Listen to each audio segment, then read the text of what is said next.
Es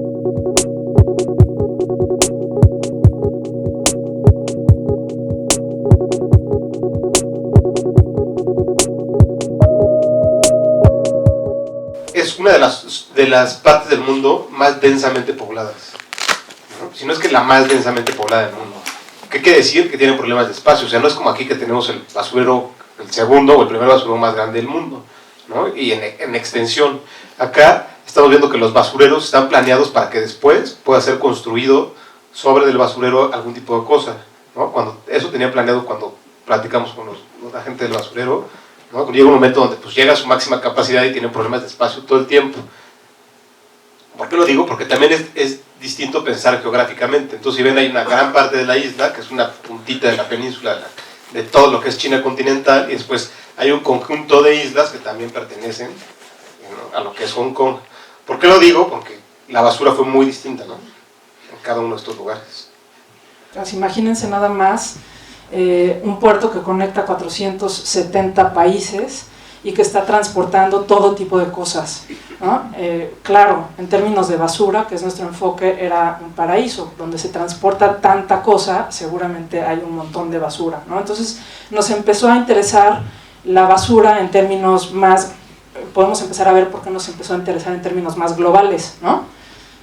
Porque por el tránsito, ¿no?, por un lado. Eso es por un lado, y por otro lado, si están viendo, el mapa está hecho a mano.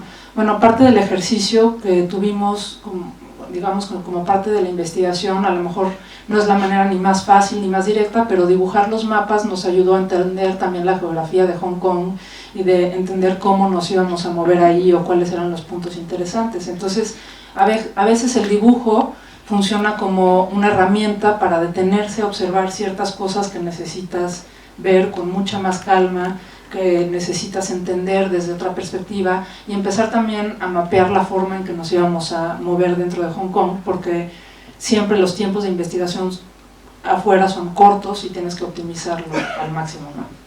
Aquí estamos muy acostumbrados a tener espacios públicos como tales, ¿no? O sea, hay parques, claro que en Hong Kong hay parques, etcétera, pero imagínense un parque donde tienen que coexistir miles de personas, ¿no? No hay el espacio público, no hay un lugar donde seas bienvenido a sentarte. Es un lugar de tránsito, es un lugar con movimiento, todo el tiempo se está moviendo. Cuando hay que sentarse, hay normalmente las Filipinas son las que toman una parte del espacio público y literal cierran las banquetas, ¿no?, porque están sentadas allí conviviendo. ¿Por qué digo esto? Para que vean la densidad. Imagínense que aquí no cupiera un solo edificio y solo tuviéramos calles y espacios peatonales pequeños. Todo esto es una dinámica distinta de ciudad, de vida, ¿no? Entonces, en todo este mapeo, empezamos a investigar los botes de basura, muchísimas cosas más.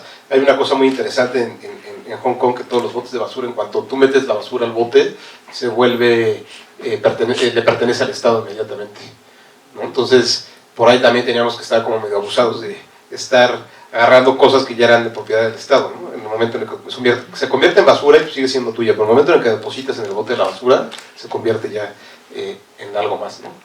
Y aquí podemos ver cómo la basura es política, y además ustedes hayan al menos examinado algún bote de basura en su vida, pero es un gran contenedor de historias. Que son muy interesantes. Y entonces un poco lo que hicimos fue sí fotografiar todos los basureros, examinarlos, agarrar algunos objetos tanto del piso como de los basureros. En esta particular ocasión, sabiendo que estábamos a bastantes miles de kilómetros de distancia, no pudimos pepenar suficientes objetos porque sabíamos que no íbamos a tener cómo transportarlos después, pero sí tratamos de mapear y ubicar todos estos puntos de basura en un mapa para llevar un registro como bastante etnográfico de todos nuestros descubrimientos, ¿no?